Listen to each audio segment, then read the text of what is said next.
the day. We're so happy following the blues. We love you, what more can we say? Birmingham's a team down at St Andrews. We are all supporters of our team. We chant of Super Blues, ringing all around. Now all you blue boys know what we mean. We are the lads from the Tilton. We'll support you till the end of the day. We're so happy following the blues. We love you, what more can we say? Let's hear you in the pub, singing our song, helping and sharing the load. It's worth a fortune though, when we sing together, we're there at the end of the road. We are the lads from the Tilton. We'll support you till the end of the day. We're so happy following the blues. We love you, what more can we say? The first of March, welcome to the Tilton Talk Show. Here we go. Sponsored by Boyle Sports, Garrison Coffee Company, Blues Trust and SAS Auto, supporting PTSD and lots of other local charities. A great win for the Blues on Saturday and a great show we had yesterday. We'll talk about those in a minute, but tonight introducing the team, we have the one and only Mrs. Brown. Good evening. Mr. Adams. Hello, everybody. Good evening. The one and only Mr. Sheen, Paul Hipkiss. Good evening, all. Now, I'm not so sure if Joe's still here or not. Is Joe still about? He's gone. Fan's gone. He's gone. Be back shortly. And ladies and gentlemen, introducing blues legend that is, was, and always will be the one and only Marlon King. Good evening. Yeah, How you doing, guys? Good. Good, Marlon. Yourself? You're streaming all the way from Zambia. Yep. We cover Nice, sunny Zambia. We cover all corners of the earth on this show. Okay, so we've got a couple of games to talk about. Mark, I'll take you first. The Norwich game. Well, didn't really lay a glove on them, did we? Really? It was kind of a free hit in many ways. It was just a routine. Well, I don't know what to say. Really, it was not a lot to take from it. It's just a routine, easy win in the end for Norwich. Yeah. We wasn't expecting. I'm struggling. Yeah, I know what you mean. Yeah, struggling to think of anything to say about that one. Yeah. I think subs, Mark, when it was about the subs on against Norwich, I thought we were doing ever so well until he took off two attacking players for two defensive players. Baffling. Yeah, It's absolutely baffling. I don't know. I'd love to know what advice does he get from his backroom staff? Because can't they see what we can see? Yeah, I just don't get it. Very, very frustrating. Will be Joe calling. Paul, let's go on to the game the weekend then, mate, because we turned around a 1-0 deficit to take all 3 points from that at the death. Yeah. And we looked a lot brighter. Yeah, I thought it was very well deserved over the 90 minutes and a brilliant goal from Alilovic to win it for us as well. And this time it was the subs that made the difference. Yeah. Obviously, Roberts gets the assist and Alilovic gets the winner. So, I think it was a tale of two sort of substitutions, weren't it? Like across the two games, if you like, or the multiple subs that he made. I think last week was on the bad side. Obviously, I think it lost us the game because I thought we were doing all right until he made them substitutions. And then on Saturday, I'm not going to lie, I did think, what's he doing here now when he brought him on? But, when he brought Roberts on and, he brought Alilovic on as well. And I thought, is this going to backfire again? But thankfully, we managed to, I know we were 1-0 down anyway at the time, but thankfully it was the difference. I thought we were much better in the first half. Their keeper only had one meaningful save to make, don't mind. But, I think we are getting better. And obviously when you take 2 wins now out the last 3, I don't want to talk too soon, but you'd like to think now we've turned a little corner and we're starting to go in the right direction. I thought, going back to that, Paul, I thought Pedersen was superb on Saturday. Yeah, it was. Actually, I think both I thought Colin had a good game as well. I've got to say, though, I think Clark Salter at the back is making a big difference since he's come in. I don't think it's a coincidence that we seem to have improved since he's come into the team as well, because he's a good player, isn't he? Yeah. It's onwards and upwards to Tuesday night now then, Huddersfield away, so we'll talk about that one a bit later. But Marlon, tell us what you're doing nowadays, buddy. Something totally different from football. I've got my own construction company, so a real estate company. So I've got heavy machinery, plant machinery that goes into the mines. Excavators, dozers, dumper trucks. And just buying property, land, as I've always done, even when I was playing football. So just expanded on that and taking it across the other side of the world to Zambia, where my wife was born. Cool. Something. Did you build your own house, Marlon? Yeah, I did actually. The one I'm living in now, we built from scratch. My wife managed to stretch my wallet a bit further. We started off with about 6,500 square foot. It ended up being 10,000 square foot. So wow. I won't be doing that again. Do you, Marlon? Do you miss the chant that we had about you? Do you know what? It flashes up now and again. You get these reminders on. I only joined Instagram maybe 6 months ago. I've never really been bothered about it. It's my kids. They always ask me stories and stuff.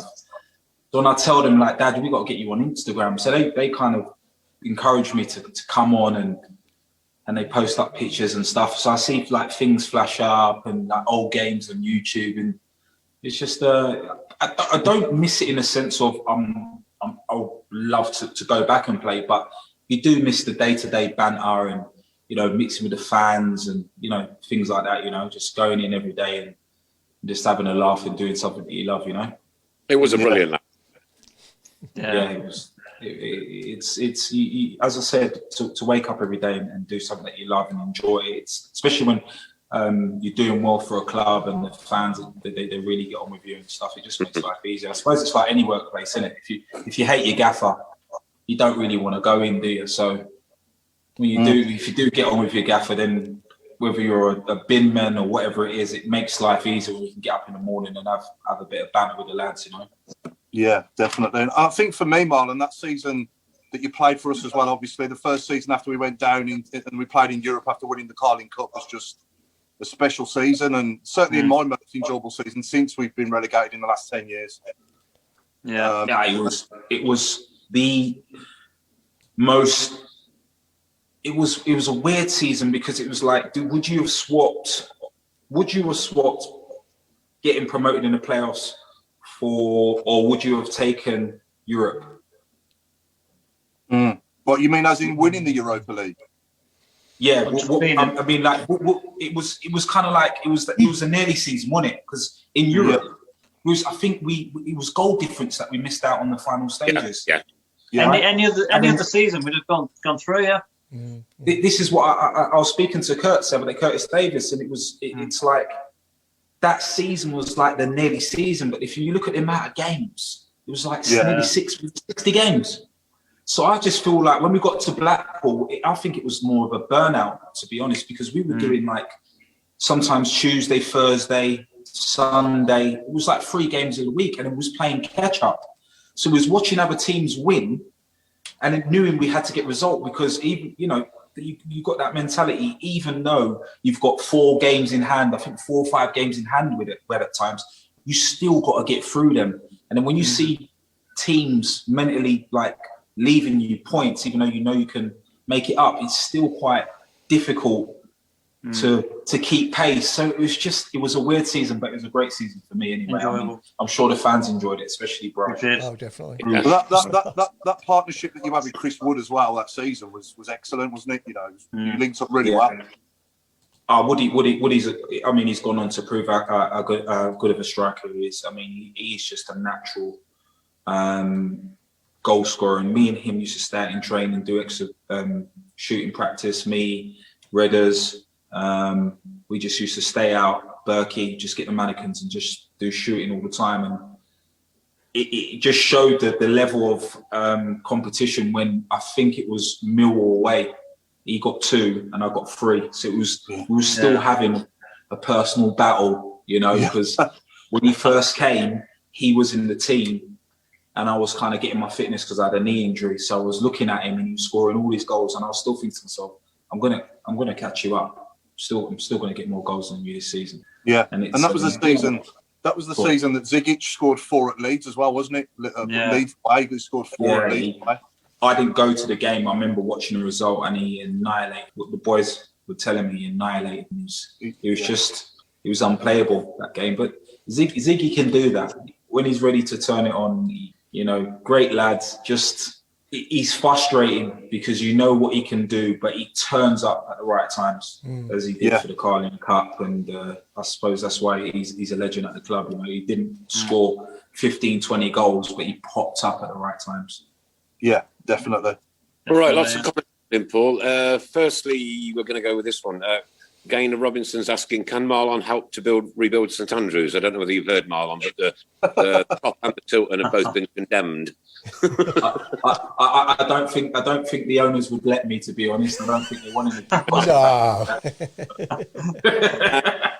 Kev Tomlinson wants to know, how would you describe your time at Blues? I loved it. I loved it, and I think it was.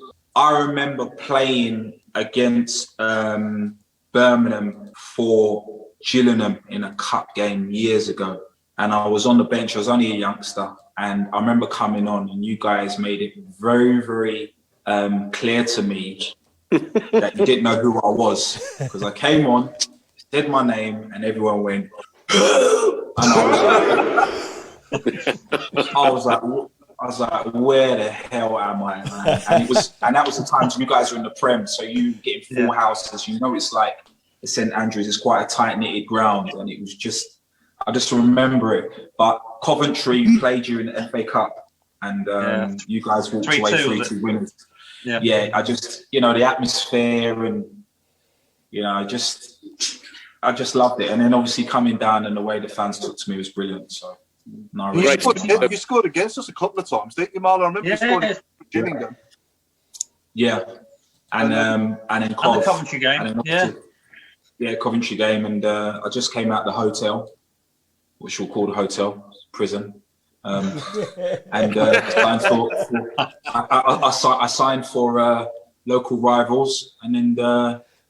It was one of those ones where I had to go in the game to try and shut the fans up early. So I just made it apparent. I think I stuck it on someone. I don't know if it was Roger Johnson to score my first goal. I had to set my stall out, and that's the thing. When you go to grounds like St Andrews, you go to the Den. You've got to make your mark early, because the fans can really get to you. If you're not mentally tough, they can break you down. Yeah. We don't hang around, mate. But I'll tell you what, it's really nice to see that really big smile on your face when you talk about St Andrews as well, because we all miss it terribly.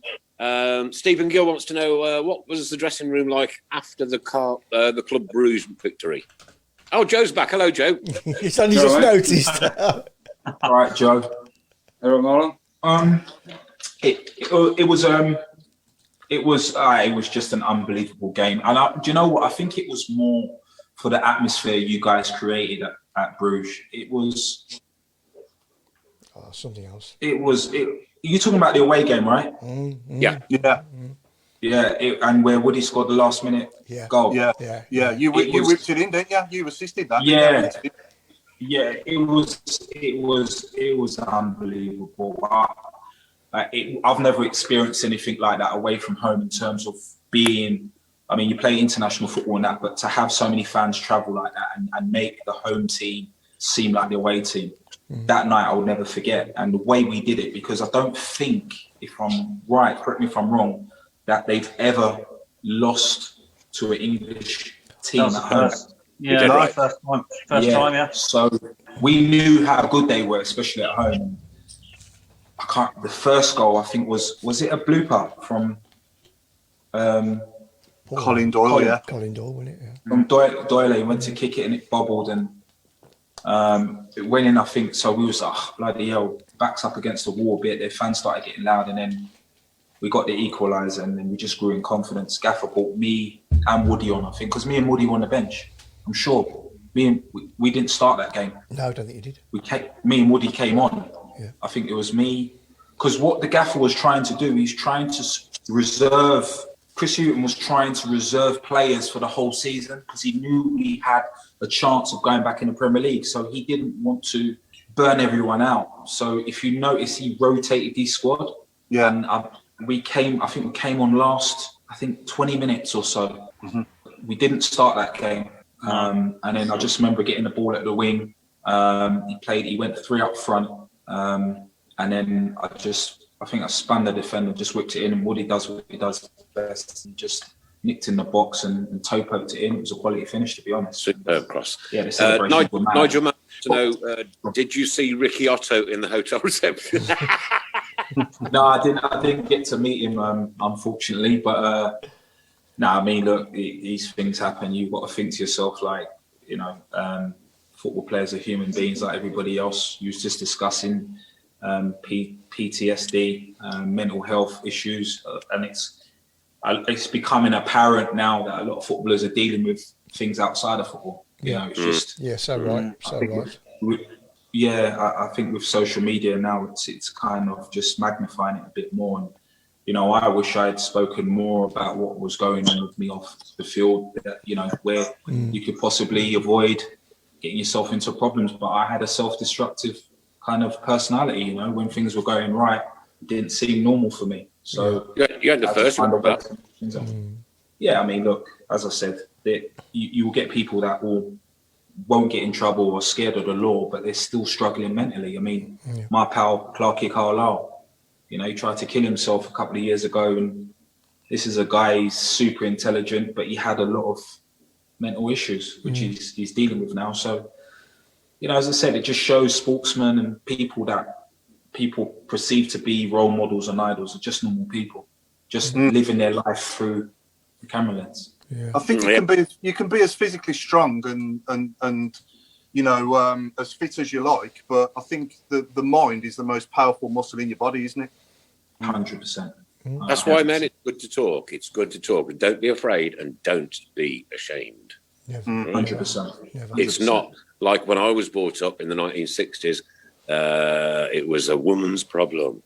Right? 1960s? I thought you're not 35. That's even before me. In the 80s. I was born in 1961. I don't think I've ever told anybody that before. Craig Masters wants to know, Marlon, would you consider going into management? No chance. Not for me. There you go, Craig. You've had your answer. No, Craig, I wouldn't. I've never considered it. I don't have the patience. And I don't know. I've just been one of those players that always want to challenge myself at something different. So I've had my, you know, that chapter of football's gone. So even when I was playing football, I was preparing for the end of my career. My wife, you know, when I was injured or whatever I was going through, she was, you know, I was sending her to auctions to buy properties and stuff like that. So we already mentally prepare ourselves, because if you put all your eggs in one basket, you know, when it does come to the end, you don't know, as you come back to it, you don't know how to prepare yourself for something different that's out of your choice. So you might want to be a manager and a coach, but the opportunities are not there. Yeah. So what do you do with yourself? How do you preoccupy the mind, so to speak, about adjusting your circumstances? And that's another thing we don't get taught as sportsmen, life skills. You know, it's like, oh yeah, here's all this money, here's the thing, crack on. Especially when I was growing up, we didn't get taught to speak about our issues or what was the psychological side of things. You know, and it's, you get all this attention and you don't realize what's happening to you, and things just happen so fast. And it's, you know, quite a few people are asking, Marlon, what was your favourite goal for us, and what was your favourite moment as well? People have asked across various questions. So your favourite moment for Blues and favourite goal, yeah. Do you know what? I'm going to go to the moment first. I'm going to say playing Millwall, a pink hit at the Den. No, because you know why I say that? Because I got released by Millwall when I was a youngster. Because obviously being a Peckham lad, Bermondsey was on my doorstep. So I never made the grade with them. So I had to start again, go to Dulwich Hamlet and start the non-league kind of. And I have never played a league game or a friendly against Millwall and not scored. So to go there in a pink kit, get that absolute abuse ripped out of me, being 3-0 down, and then to come back and to score a hat-trick, to walk away with the match ball and a point was quite satisfying for me. My favourite goal, I'm probably going to have to say it is probably the volley at Burnley away. Yeah, that was a great goal. I think Good finish that was. Yeah, it was. And if you looked at how it was mapped out, you could actually see Wade Elliott going like that to Ziggy, pull off, because you're 8'1", and then I just told Ziggy to flick it, and then it was like the last few minutes, and we beat Burnley away. And if you look at the teams who were playing, they've kind of gone on to establish themselves as Premier League teams. So that season had a really, really strong teams. Yeah, Brighton, Leeds, who else could, who Wolves. I mean, it was a very, very strong season. So we had to play a lot of games, contend with Europe Cup games, and also try and get in the playoffs. So we kind of achieved quite a bit in that season. I'm sure for the fans, it was a great roller coaster. Yeah, sorry, Paul. I was going to say, going to the matches, you actually look forward to going to the games because you knew you'd see some goals. It wasn't like a chore. You look forward to every single game. Yeah, absolutely. We created loads of chances, didn't we, that season? We were scoring goals for fun, weren't we? Yeah. I think that the season under Gary Monk was the most goals we'd scored since that season, in a season, if that makes sense. But yeah, for me, I was just going to ask you, was Chris Wood the best? Would you say he's your favourite ever strike partner in your career, Chris Wood? Or did you prefer playing with anybody else throughout your... Because I guess you played in a lot of 4-4-2s, didn't you? Yeah. I tell you who was class. I don't know if you remember Rod Wallace. Yeah. I played with him in Gillingham. His movement and his finishing was unbelievable. Yeah. And I know Gillingham are not the biggest club, but he kind of taught me a lot of things about movement and finishing. He used to take me, do one-on-one sessions. It's Juki. I played with Juki up front at Cov. We was together at Cov. He was a bit younger than me, and he's a handful. Darius Henderson's a handful. I played with how can I say, like wingers, like the front three. So you might have Nathan Redmond, might have Ashley Young. So I've been shuffled about quite a bit. Woody was just a natural, old school centre forward, head, left foot, right foot. He's like a Alan Shearer kind of mould. Hold up play, very broad shoulders, great in the air. Not the quickest, but deceptively quick. And he's gone on to prove it from Burnley. I'm quite surprised nobody else ain't snapped him up. But no, he was quality, and he's gone on to have a great career. And when you was playing for Hull City, I was the company I worked for at the time had a box at the Emirates. Yeah. And I was the only person really that liked football that could take customers for corporate hospitality. So I was with the prawn sandwich brigade at the Emirates, like probably about 9 or 10 times in the 2008-9 season, and the season you was playing for Hull. And Giovanni scored that worldie for Hull, and I think you won 2-1, didn't you? Hull beat them 2-1. Yeah, we beat them 2-1. And that was some goal, wasn't it, from Giovanni? But that's what this is what I'm saying. He's another kind of Ziggy mold. Like training, don't forget about it. Don't get frustrated. Just leave them till match day. Let them have their own little rituals, and they'll pop up with something. Gio, he was the same, and he scored against Spurs. I think we were like second or third up until Christmas, and we were the first team to ever beat Arsenal at the Emirates. And I support Arsenal, so I was kind of buzzing and not kind of. So, how did you react when we won the Carling Cup then, Marlon, when Obafemi Martin? I was gutted. I was gutted. I was smashing my TV to bits. I was absolutely. When Martins pulled up with that win, I was like, nah. You would, Marlon. You would have enjoyed our Carling Cup special yesterday. You'd have loved it. But you know what? It got me to play in Europe, so take the victory. So every cloud and all that. Yeah, I mean, it's what you know. It was another reason why I signed for Birmingham, because I've never played in Europe. I played in every single league, and majority of World Cup qualifiers, different playoffs, different competitions, but Europe never played in. So that was another attraction, and it was weird because Alex McLeish signed me and then buggered off. Yeah. We had a Tilton Talk Carling Cup special yesterday, featuring Lee Bowyer, Roger Johnson, and Cameron Jerome joined us as well. Yeah. Oh, wicked! Yeah, really good. Cam's a good lad. They're all good lads. I mean, Lee Bowyer I played against a few times. Jono was there when I first joined. He played a few games. He moved on, and then Cameron Jerome was there, and then obviously he shifted as well. But I still, with Cameron Jerome, I still keep playing as well. Yeah. Is he? Who's he playing for? MK Don. Oh, is he still playing? Yeah. Still causing havoc. He's still causing havoc. He would do. He's a handful. He's a handful in his day. I mean, he's he scores goals. When he's on it, he scores goals. He's hit and miss really. Sometimes he can have the worst game, and then there's no in between with Cammy. There's no in between. It's not. It won't be a game where he will just kind of get through. It's either he has a worldie or he has a stinker. Yeah. Interesting question from Craig Courtney. Whose fans were better, Coventry's or Birmingham's? Oh, you put him on the spot then. Have they got any? You put him on the spot. All right, I'll tell you what. No, I'm going to be totally honest. They're different in the sense of Birmingham fans are more aggressive. Yep. They're more like, you won't get Coventry fans going to Millwall and just taking the piss. Can I swear? Sorry. Yeah, no. Don't worry. Sorry about that. I'll cut that out. Sorry. I'll sort out the fine if there is one. No. No, with Coventry fans, it's more.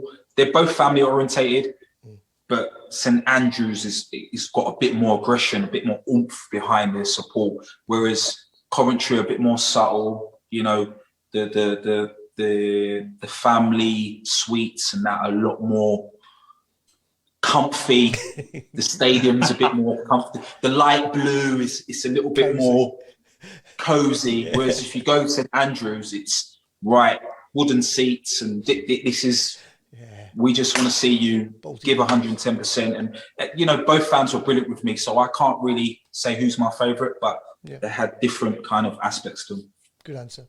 And what was it like? I used to work at Coventry Stadium. Marlon was always a gent. Time for the fans and staff. Spot on. Keep right on.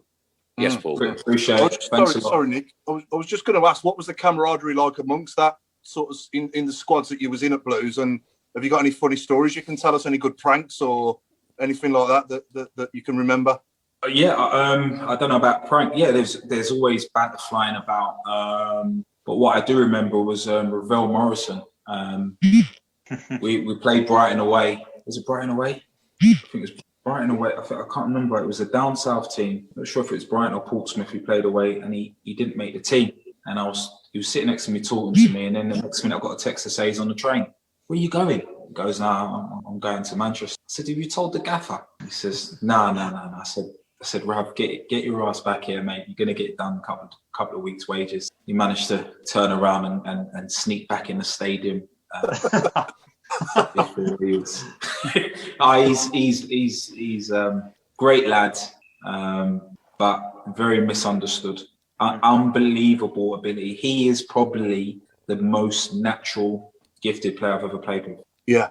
And it's not just me saying that. If you see Rio talk about him, Alex Ferguson. And Rooney, yeah. He is, and it's, as we come back to the mental side of maybe his background or whatever's going on off the field that affected him, because it's slight margins. You've got to know when to switch it on and switch it off. Yeah. And if you haven't got the right people around you and your circle's not tight, and I say this to the youngsters as well, I always say this when people ask me, you've got to know, and there's a difference between being a Ravel Morrison or a Paul Scholes. Paul Scholes knew he was the teacher's pet because it's easy to manage. He's in bed 8-9 o'clock and he'd done the right things. So talent doesn't always outweigh success. It won't guarantee you that, And Rav's a prime story of that, and he's trying to get his life together. He's doing really well at the moment. But yeah, there's loads of pranks. People cutting holes in socks. Brand new trainers. So you might have a brand new white pair of trainers. Someone will put a Nike tick on one side and an Adidas tick on another. You know, just stupid football banter. And some people you could approach and do it to, some you couldn't. So yeah. Well, We've got Ziggy weren't really into the banter. Yeah, can't beat it. Yeah, we've got Joe Butler on his trainers. There wouldn't be enough ink for the size of his trainers. I think the marker would have run out. Yeah. Nick. Joe, you got any questions for Marlon yourself, mate? Mr. Joe. There you go, mate. Sorry. You got any questions for Marlon yourself? Not just really saying what everyone else is saying, really, about how great it was when he was playing for us. I remember that pink kit myself, and how playing Millwall. Did you say Millwall away? Was it? Yeah. I remember that quite vividly myself, and just those times, like someone just said then, it wasn't a chore to go down. It was enjoyable. We knew what to expect. Yeah. Whereas now you just keep taking it game by game. But I think the passion of football was different then as well. Whereas nowadays it's very technical. It wasn't. You liked a dogfight. You liked the fans to get behind you. Whereas now it's just all about the technical ability that players have got. And I think that's ruining football, to be honest. Are you It's a very different game. No, because I do a lot of stuff with the Moors, so I can't have a season ticket at the minute. So I'm always at the home games at the Moors. So tell us a bit more about what you do at the Moors, Joe. Yeah, so I do a lot of voluntary work, really, but I do paid work as well. I'm the lead coach of the Down Syndrome organisation at the Moors. I work with Sand United, who our dads who have lost babies at birth. So I'm a manager of their team. But I think Moors are a great team to watch, really. They've only been going for how many years now, and I think a community-based team led by Darryl, the chairman, who tried to buy Blues actually when Peter Panny was in charge. I think Darryl's a great bloke. He concentrates on the community first rather than just the first team, and I think it's a very community-based club, and I think they really deserve to be in the Football League now, to be honest, with the effort that he's putting in. Great.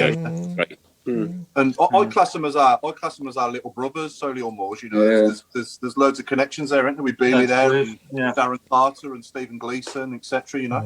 Kevin Paul there as well, Joe. Say again. Kevin Paul there as well, goalkeeper coach. Yeah, he is. Yeah. I thought he was. Yeah. Well, he played for us as well, didn't he? Yeah. And then we mustn't forget Blues women, Paul, as well. Yeah. Blues women play there as well, obviously. Yeah. And obviously Mitch Hancock as well. So. And Mitch Hancock. Is Mitch down there, is he? Well. Yeah. He is a great lad. He was Birmingham through and through. I remember him making his debut. He scored it. I remember him scoring his first goal. He was just, he was buzzing. His whole family were there, and he's just he would have died for the shirt, man. He's full doors. Brilliant lad. Yeah, a local lad as well. Big local lad. Local, yeah. Yeah, big local lad. Yeah, Shane Goff wants to know, Marlon, is that a double door in the background, or is it the biggest TV screen he's ever seen? No, that's the patio doors. I'm glad. I couldn't have something that big, to be honest. Give me eyesight in. It does look a nice house apartment. It does look beautiful. Marlon, how long have you been over there now?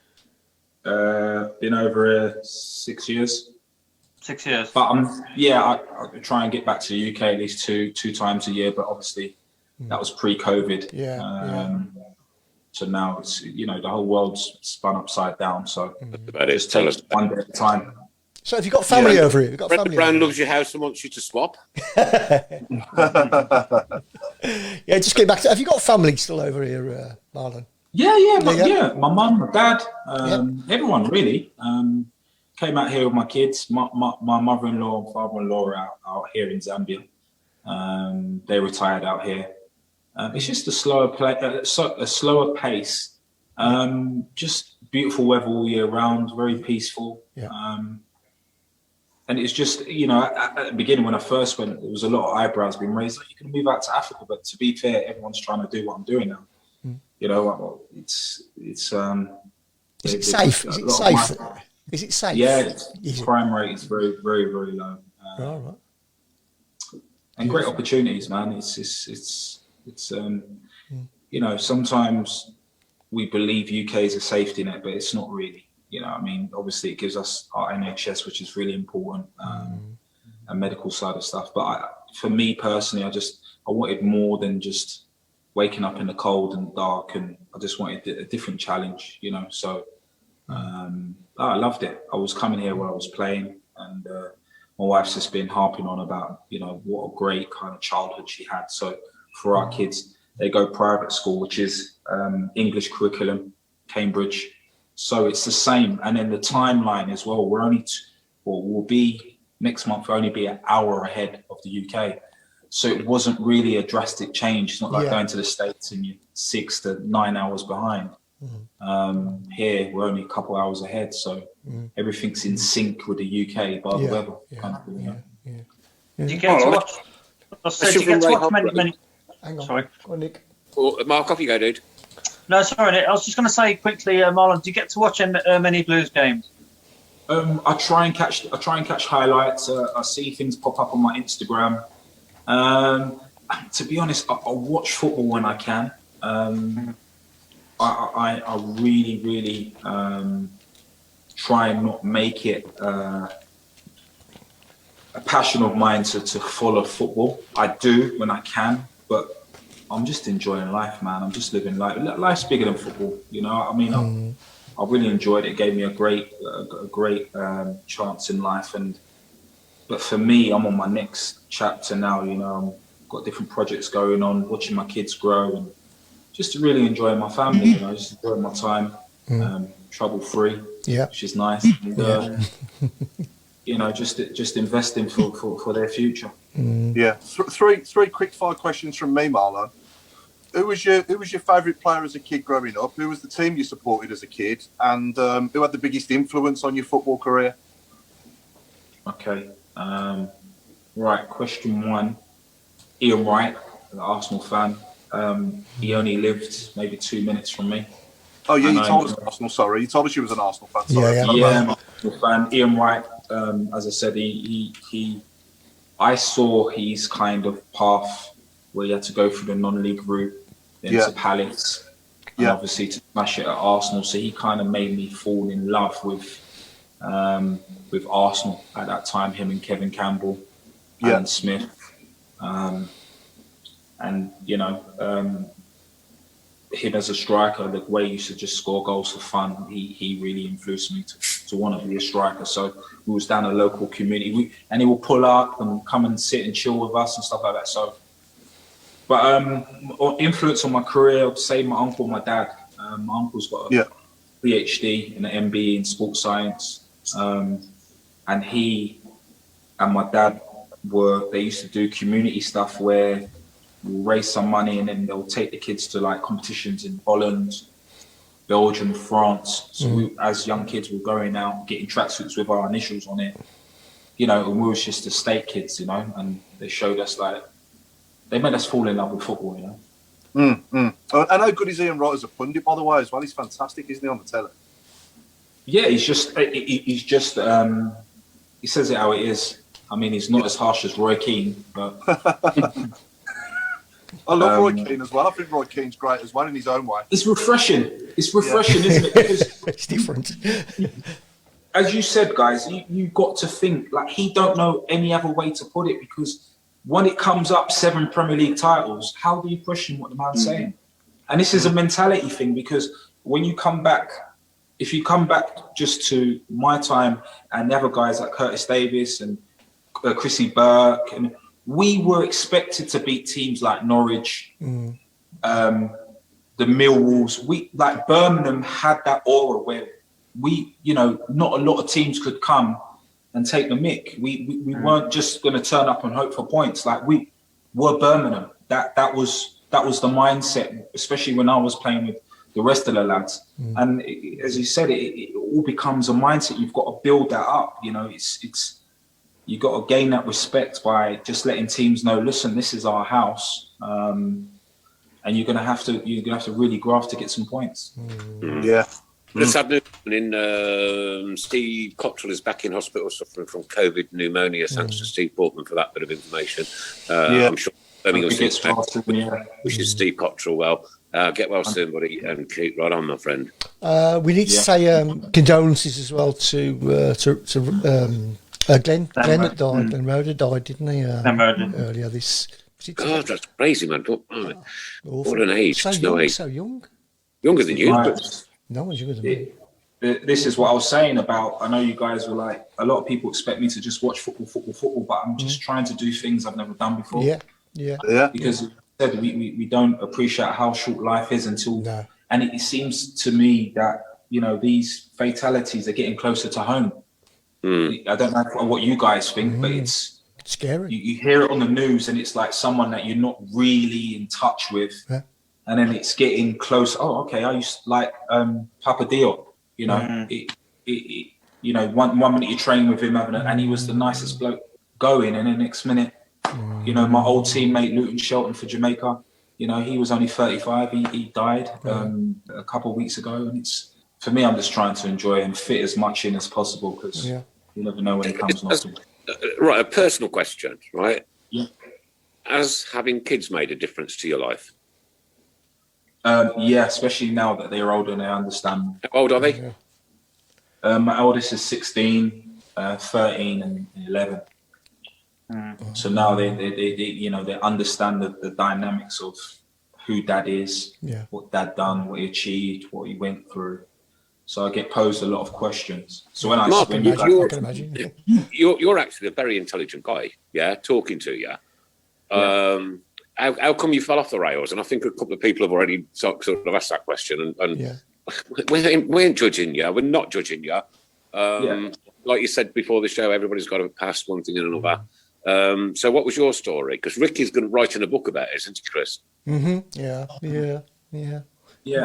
How do you look back on that now? You know, how do you look back on that now? You know what? I try and turn a negative into a positive narrative. So me speaking about it, not only is it therapeutic for myself, because I think that was my issue. I held a lot of things in, and if you saw a lot of my goal celebrations, they were quite not angry, but football was a release for me. So.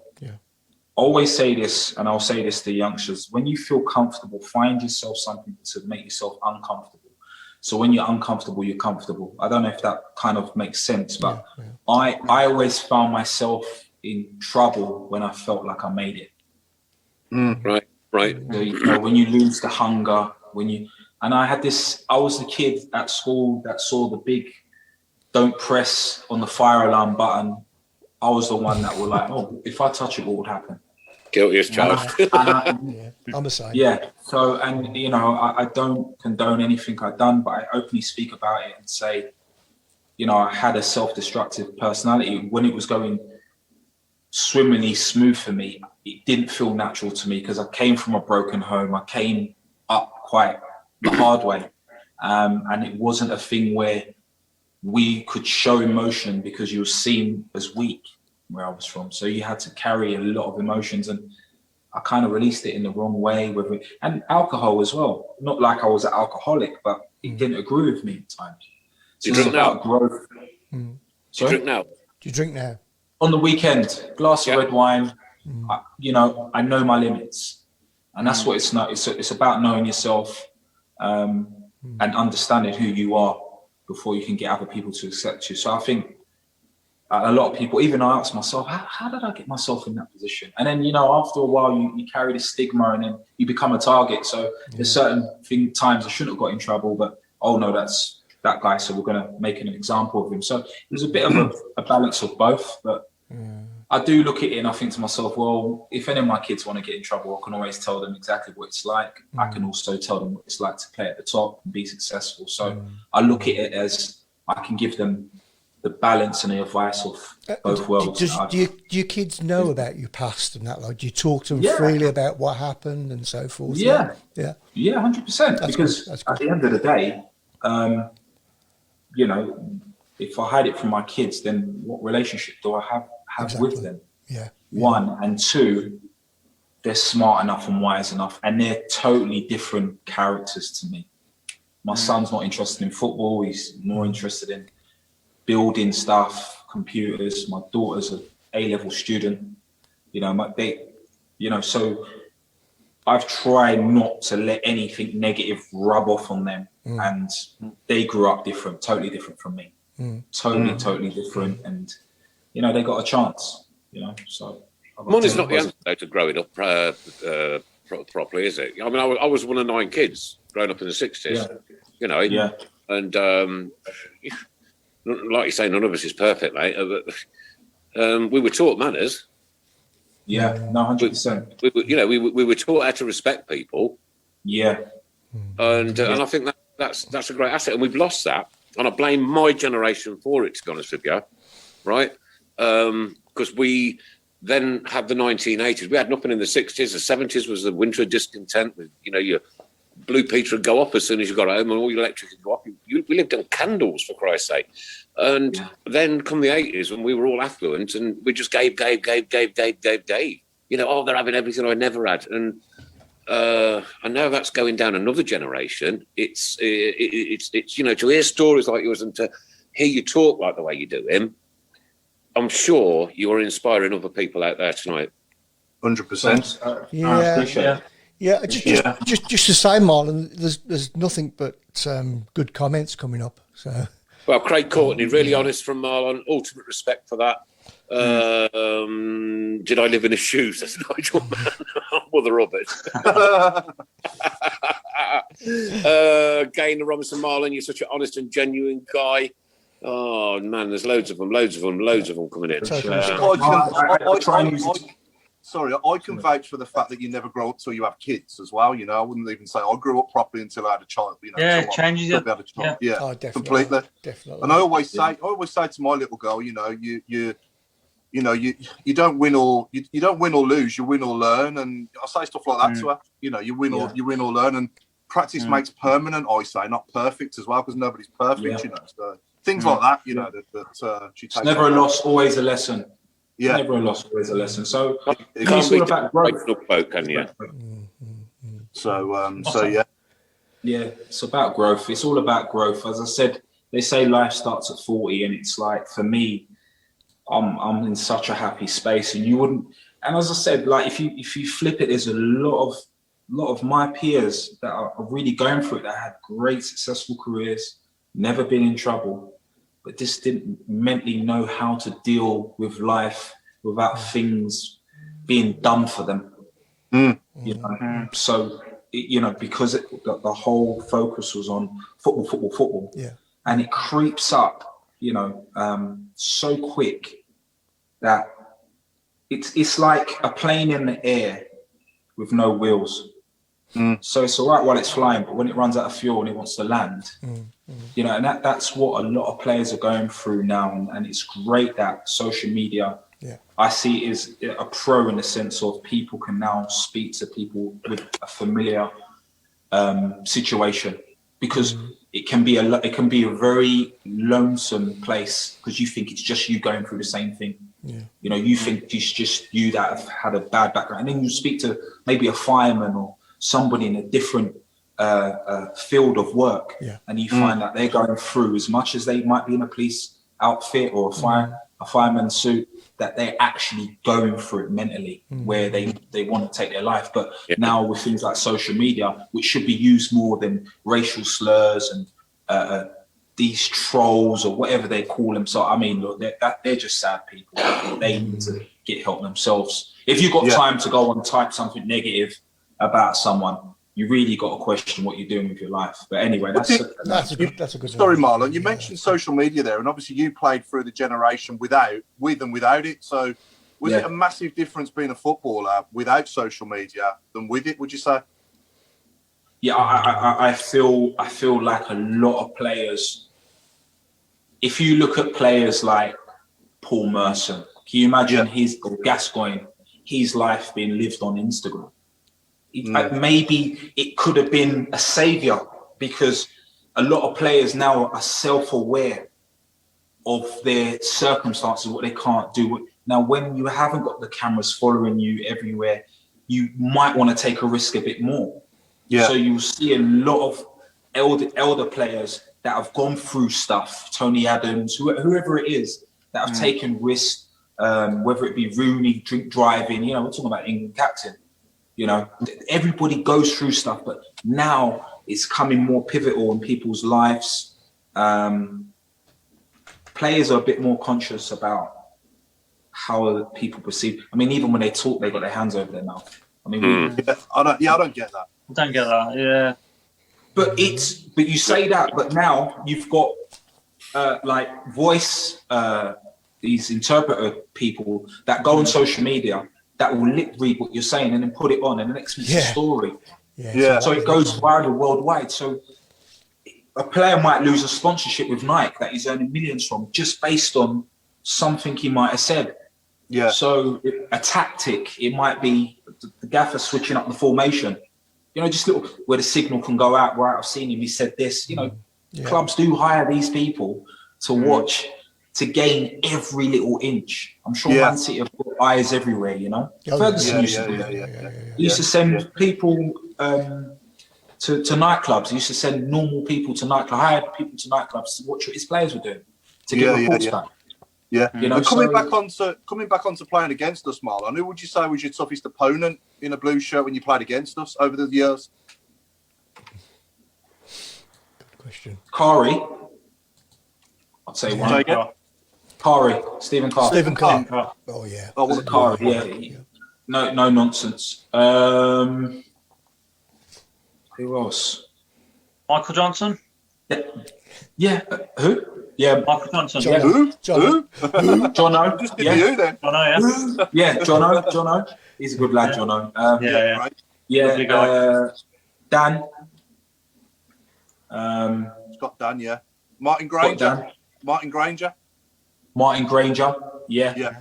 He's a good lad as well. But I'd say Lee Carsley.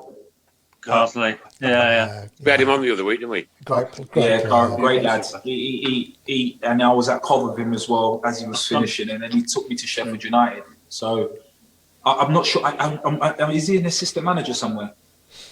He's with the English. He's in the English setup. The setup, isn't he? Yeah, because he couldn't talk too much about it, could he? Yeah. Yeah. Should we do Marlon's 1 to 11 now? Should we do your 1 to 11 now? Yeah, go on, then, 1 to 11, yeah? I'll just read out a couple, because while we're just on the subject, I'll just read out a couple more of these comments. Yeah, go on then, Nick. Go on, Nick. Love Marlon, how honest and down to earth. What an inspirational guy, a lot of respect. Even an angel like me from Steve Portman has a past Marlon. Had to change my path too. I'm open and honest with my kids. And Richard Clark, Marlon, such a great guy. I remember the opening training session at Blues. He was just about to sign my book before he had to go for the team photo. After the team photo, he came back to the exact same spot in the queue. What a man. What a man. Appreciate it. That's who we want. That's who we want at the club. Lovely. That's what it's about. So was it tough to do, Marlon, you 1 to 11? Picking an 11 from the players you played with for us? Was it tough? You're going to get me in trouble, man. When I saw that, I was like, all right, I might have missed someone out where they're probably going to WhatsApp me or on Instagram. They will. So. Go on, far away. Let's have a look. You're reading it out? No, you're going to. No, you're going to. You're putting the pressure on me? Yeah. Okay, on you. so It's going to come from your lips.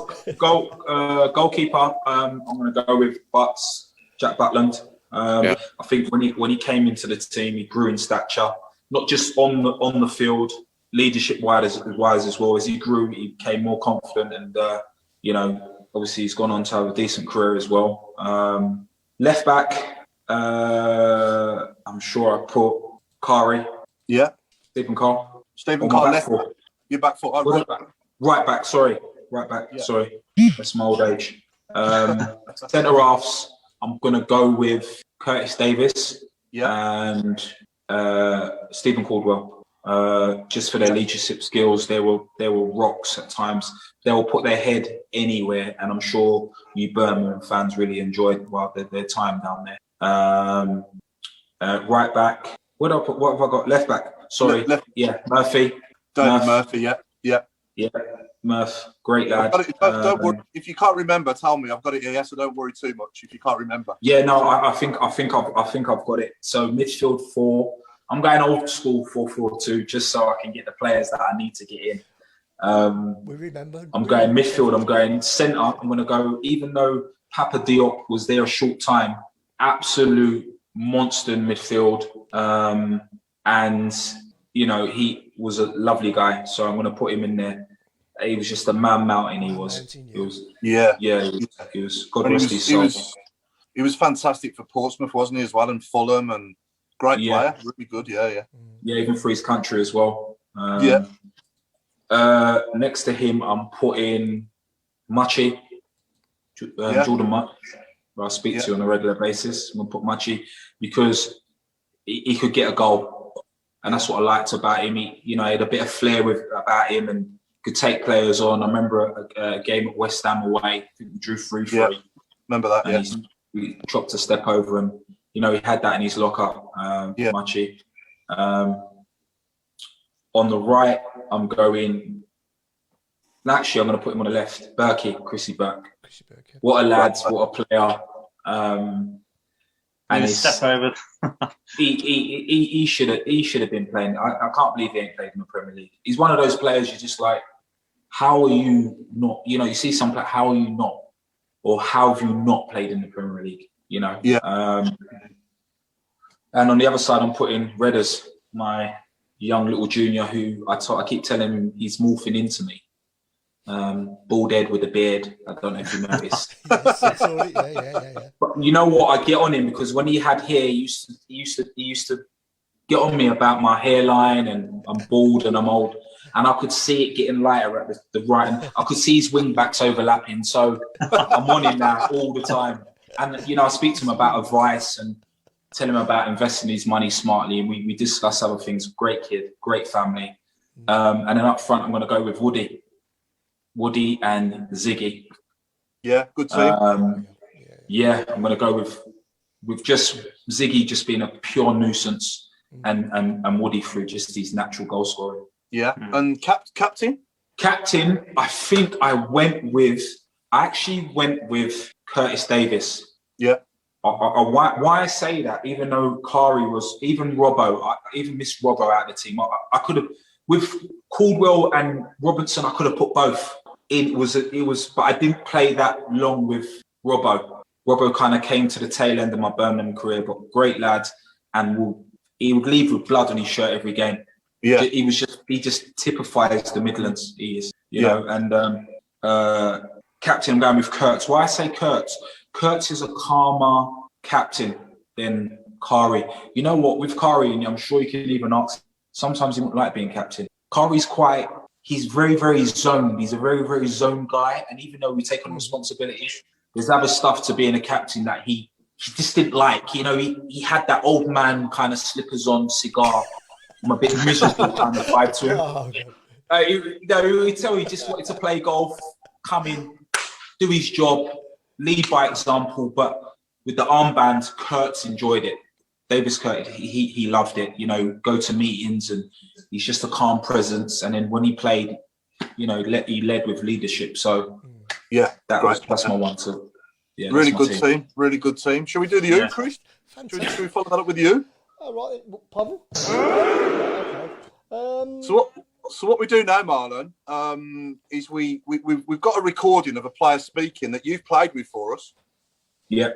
Okay. If you know who it is, this is for our viewers to try and get. But if you know who it is, tell us the first letter of his surname. Yeah. Okay, and then let's see if any of our viewers can get who it is. Okay, stand by. Right, Here we go. Yeah, we've had a good week's training. We were disappointed to lose last weekend, especially with all the Ferrari going around. The magnificent opening of the stadium and all the hard work that's done to open it up. The boys are disappointed not to put on a performance to get the win. Bit of a northern. Anybody? Okay, I'm going to say D. No. Wow. Who did you think it was? Who do you think it was? I thought it was a bit of Colin Dole. No. I can't. No. Am I wrong? Yeah. You're wrong, yeah. Have you any Not idea? why don't get Craig Joe? Masters. Joe, you any Right, idea? flying in. We've got Adam Rooney, Checkendoy, Burke, Wade Elliott. No. No. Not them. No. Do you want to give it again, Chris, once more? Yeah, could I hear it again? Yeah. Yeah, once more. Here we go. Yeah, we've had a good week's training. You know, we were disappointed to lose last weekend, especially with all the Ferrari going around. You know, the magnificent opening of the stadium and all the hard work that's done to open it up. You know, the boys are disappointed not to put on a performance to get the win. Steve Jobs. Welcome to Steve Jobs, because Steve Jobs. Wade Elliott, Murphy. Steve Jobs has got it, has he? Steve Jobs has got it, yeah. So Marlon, should we give Marlon another minute so he can get it? Go on. Yeah, we've had a good week's week's training. You know, we were disappointed to lose last weekend, especially with all the Ferrari going around. You know, the magnificent opening of the stadium and all the hard work that's done to open it up. You know, the boys are disappointed not to put on a performance to get the win. You want me to tell you? Yeah. No. Give him the first letter of the surname. Do you want me to tell you, Marlon, yeah? No. No, go on, give me a clue. Paul. I'll give you a clue. First Give him the first letter of the surname. First letter of the surname is R. That's a tough one. Yeah, Who is it? Really. Peter Ramage. Oh, never have guessed. Oh my God. You see, Pete, he's such a quiet guy. He didn't do much talking. No, so he wasn't very vocal in the dressing room. Ramo, I first time you've can't ever heard him believe speak. it's him. I forgot. I can't even remember playing with him. Yeah. That's how quiet he was. Great lad. Yeah, that was a tough one to start with. Thanks, guys. Was that Did you the get it, first time you've Joe? ever heard him speak? No, I didn't get that one, mate. No. No. Nor me. That was I don't tough. get it. That I was don't a get tough it one. any week, Joe, to be honest with you. That's pretty useless. Yeah. I'm awful at it, mate, honestly. Terrible. It's funny, isn't it? Robert, we had Robbo on the other week, Marlon, and we had Wes Thomas for him, and he didn't get Wes Thomas either. I don't think I would have got Wes. You've picked people that are very quiet in the change room. Yeah, I'm not trying very to make vocal. it. I'm trying to make it a challenge. If I put Chris Hughton on or something, it'd just be over in 5 seconds. Yeah, no, it's true. That was decent. That was good. I like that. I don't think you get me on another one though.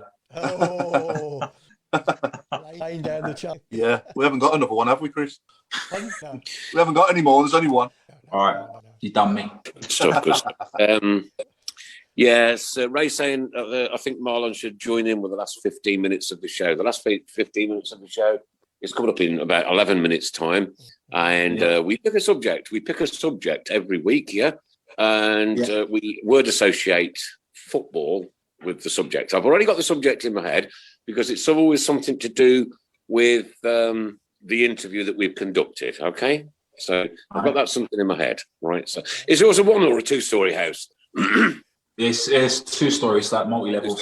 It's all right. Somebody said they wanted to show you around your apartment earlier. I've got enough time. How far are you from the sea? Well, we're riverfront, so maybe about 30 meters. We've got like our own personal lake. All right. Yeah, but what's it called? The Mediterranean? No, it's not that beautiful, mate. Marlon, who was the best player? Who would you say was the best player you played with at Blues and in your whole career as well? Best player at Blues and I'll say for what he done for me, I'd say Berkey. Yeah. I'd say Chris Burke. We just had a relationship where, and we were going at it with each other with the assist and goals that season. I think he got 14 goals and God knows how many assists. He came away with player of the season. It was brilliant, wasn't it?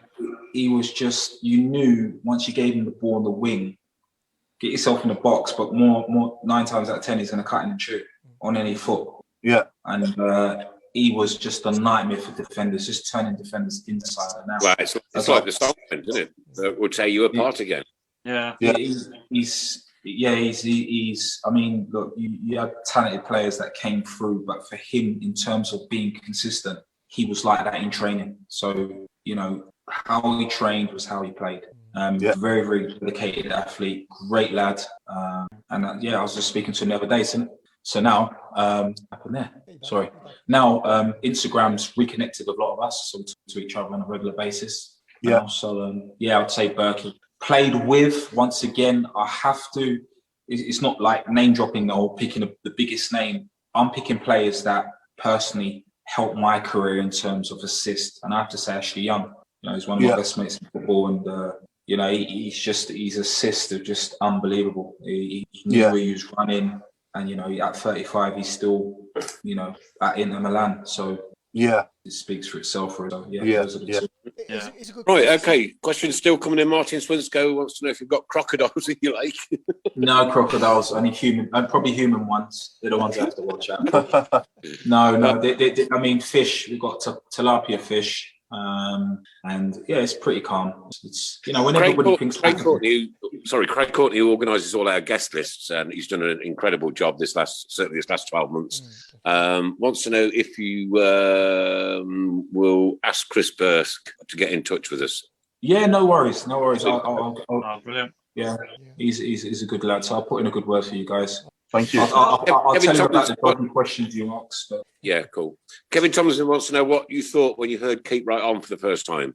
Yeah, as I said, it's even something I use in my phrases now when I'm talking to Birmingham fans. I always make sure I put the KRO at the end of my sentence. It's just part of the whole establishment, isn't it? The Keep Right On song and the phrase. And this is something you associate Birmingham with. Siobhan asked earlier, sorry Nick, Siobhan asked earlier, Marlon, if you could say something inspirational to the Blues team today, what would you say? Keep right on. No, I mean, and I mean that in a sense of, because I was having a discussion with a Birmingham fan. They were discussing about a poster going outside the training ground. And I was just saying, look, you just got to keep digging in and stabilising and try and rebuild for next season. I know it's hard with what was going on with the board and not, but you guys, I'm sure you've seen difficult times. With COVID, I think it's even harder. So it's even more important to try and be as positive as possible, especially because these players, they're going home and now all they're doing is getting feedback from Instagram and social media. So it's not like getting fans. It's not like getting the fans' opinions at the game where you can feel like the fans are upset. It's kind of like, well, what is the atmosphere? Did we play well? Didn't we play well? And that, as I said, that mentally affects players. Sometimes all characters are different.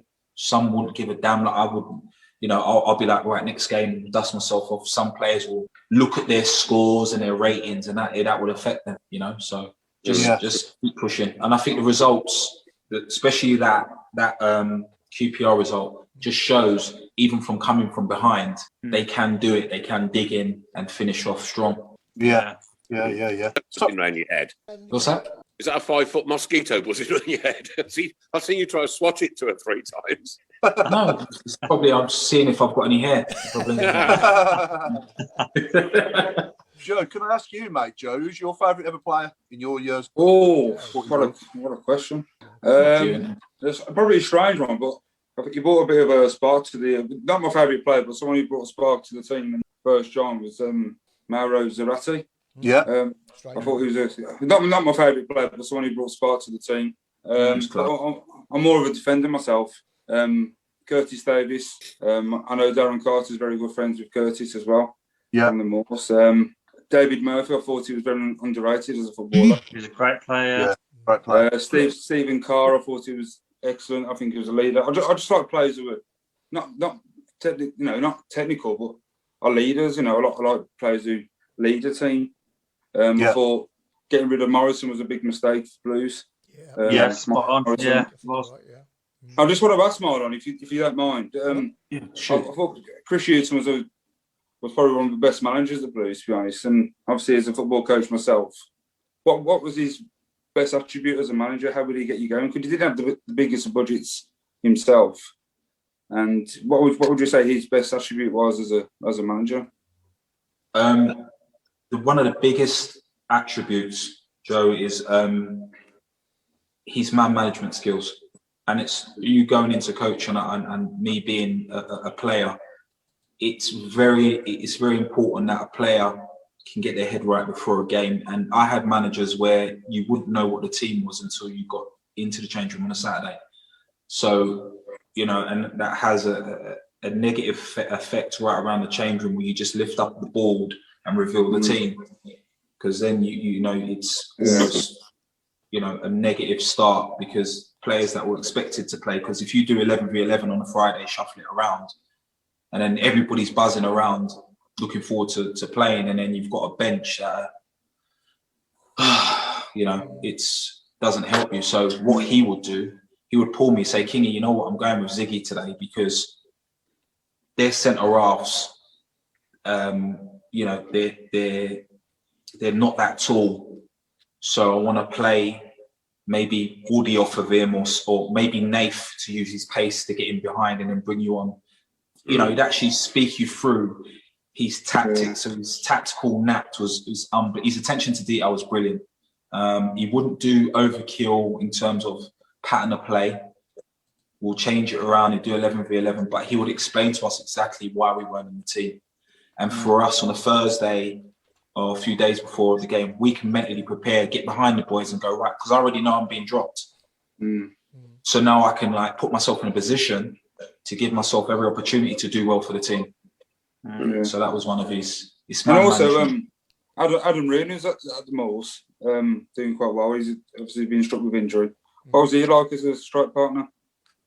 Great lad, another goal scorer, and he knew when he came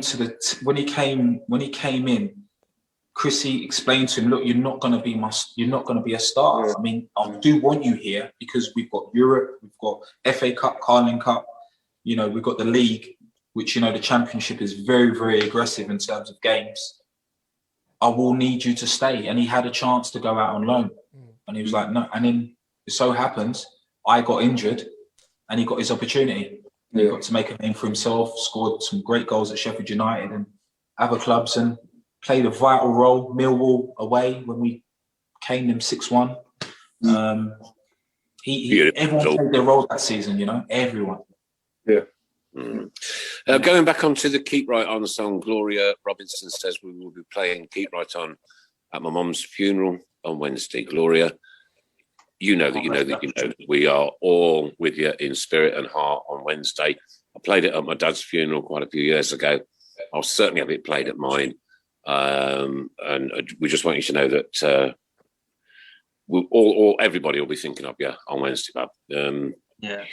Never easy. Horrible times. Just like Marlon said earlier, it just brings it so close to home, doesn't it? Yeah. Right, we're into the last 15 minutes, ladies and gentlemen. In the last 15 minutes this week, Paul's laughing already. Here we go, mate. It's smashing nicely on a Monday evening. Right, okay. That's Trevor Francis. No, it's not Trevor Francis. Anything to do with the construction industry? The construction industry and football. I'm going to start you off with Digger Davis. That'll be the only one anybody gets. No, Christian, the only one I can think of is Harry Crane. Oh, hey, that's a good one. Hang on, that deserves a. Don't forget, guys, this show goes out tomorrow night on Switch Radio all across Birmingham and the West Midlands. Is it what band is it, Paul? 107.5, is it? 107.5.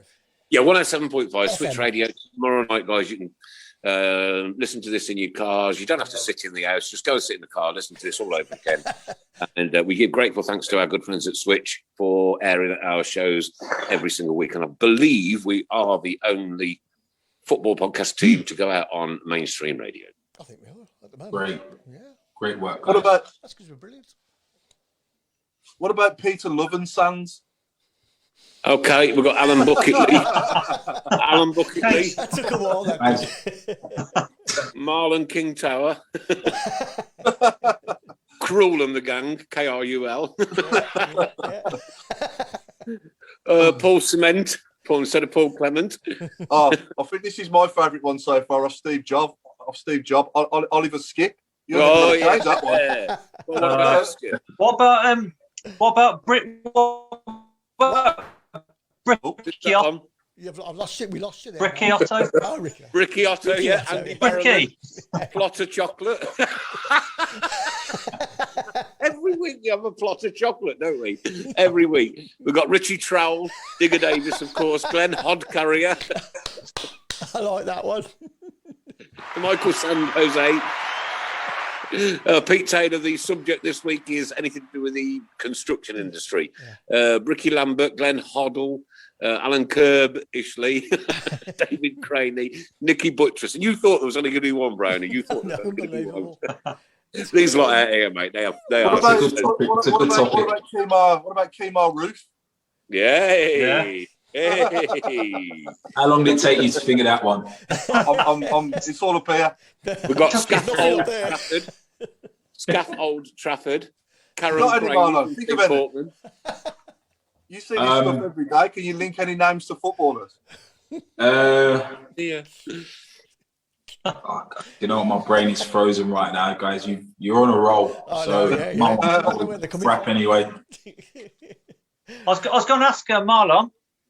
I was going to ask, have you got any of your old Blues sort of mementos around the house? Do you keep any shirts or? Yeah, I've got all my shirts. I've got my European shirt. Yeah. Okay. Cut in there. Good stuff. I think we've lost you. Yeah. We lost you for a minute. Got ya. Yeah, I got my hat trick shirt. I've got all the tops. Home, away. Got more. Brilliant. Hold on, let me see. Let me dig out a few. Go on, then. Hold on. Yeah, go for it. Hold on. Let's all go around Ricky's. Except he's Hold not on, called one Ricky. While you're on that, I'll read a few more out. We've got Brick Asabalonga, Ricky Otto, Ray Clemens. We're going on a tour. Oh, look at this. Hold on. Here you go. We're going on a Zambian tour. Oh, Wow. look at that. Going on a Zambian tour. So look, here's me the original Arsenal shirt. Beautiful. Yeah. 1988. Is that from the Carling Cup? Wow. Oh, look at that. Wow. Wow. Remember him? Do you remember him? Oh, George Ware, yeah. Yeah. Yeah, it's George Ware. One of Deco. the best goals I've ever seen. And then we had this up in the training ground. Oh, that's nice. Oh, quality. That's Oh, brilliant. That was the Coventry game. The kind of overhead kick. But all of these, my Birmingham shirts, Wow. I'll have to dig them out because these have got to be framed. One second, lads. Is that why you built such a big house? Hey? Is that why you built such a big house? Oh, no, that's the wife. That looks just like the house that I'll never have. Hold on, what have I got here? Let's get some Birmingham tops out. What we got? We got this one here. What one is this? This is the Oh, yeah. this. That was from Lee Clark's first season, that was, wasn't it? Yeah. Was that Lee Clark's first season? Yeah, it was. What one's this one here? Here you go. Yeah, that's Chris Hughton's season, yeah. Yeah. I got that one as well. Yeah. I've got a couple of yellow ones as well. What did we have? We had Jamaica ones. Oh yeah, these are You reggae boys ones. Yeah. Yeah, nice. Hold on, what we got? You weren't number 6, was you, Marlon? Is that upside down? No, I was 6 because 9 was taken, so I had to Improvise. I had to adjust to just compromise. Hold on. What? Wow. I've got loads of shirts. Hold on. Don't worry, the missus can fold these tomorrow. Yeah. Give us something to do with it. Marlon. Yes, pal. We raise a lot of money for local charities and PTSD for our soldiers that have returned from war zones and one thing or another. Is there any chance you could donate one and sign it for us? Yeah, 100%. No worries. You're a lad. superstar. Right, Yeah, I've even you got know look at the big man shirt. Look at the size of this. You deserve a round of applause. Right, we're going back onto Oh, look at that one. He's oh yeah. We'll have that one. Oh yeah. Wait. Keep online, Marlon, after the show finishes, and Chris will give you his address. Yeah. Yeah, no worries. I'll get one sent out to you. Yeah, just speak to Craig. Hold on, let me turn this around. Hold on one sec. Craig will sort that out. I'll come and fetch it, Marlon. I don't mind. Yeah. We'll all come on the talk bus. We'll all come on it. I've had to find enough space to put them all up. Wow. At my house in England, it's got a load more. Your missus could always build an extension for you, kid. Okay, back onto the construction industry. Kemar Roof, Ashley Bowles, Spade Elliott. That's my favourite at the minute. Spade Elliott. Like that. War Tate, Nicola Diggerditch. That's a good one. I like that. 4-3 on aggregate. Oh, that is brilliant, Steve. Oh, Steve Job, that is brilliant. Stan Ladder eases. Steve Stone. Steve Bulldozer. Oh, golly. Planning Permission Atkins. I didn't get that one. Mark Sparky Hughes. Oh dear. Mark Draper Tools. Yeah. Christoph Dig Harry. Drill Merrick. Oh god. Drill Merrick. These are brilliant. Oh, Jerry Drill. Oh I my think you picked a good topic. The construction one's a good one, I think. That's a good one. Yeah. Yeah. We've never done that one before, mate. And this has been really funny. Frank Scroogeroo. I'm struggling now. I can't think of it. I'm God. Yeah. We've got Dong Wrench, Overpenny Mar Tinsulation. Where does Pete Taylor get his brain from? Oh dear. Oh golly. Oh, Billy Sharp's hand. Oh, that's a good. I like what he's done here. He's took Bob the Builder, Nigel Mann has. He's gone, can we zig it? Yes, we can. Ian Black and Decker, Chris Plummer, Billy Sharp's hand. I like that. I like that one. I do. Billy Sharp's hand. Oh That's a my good god. And, Can we- you know what? I honestly, I'm like you, Chris. I think these are going to get harder and harder every week. They just No, press I don't again. Better, don't they? It's as Oh, though they're they're brilliant. waiting. They're waiting, aren't they? They're waiting for you Waiting to give them the go. And then the floodgates open there.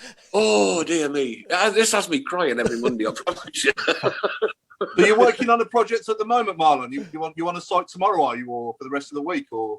Yeah. No, I've got a few. A few bits and bobs scattered around. But it's mostly just sending my machines down to the mines and stuff.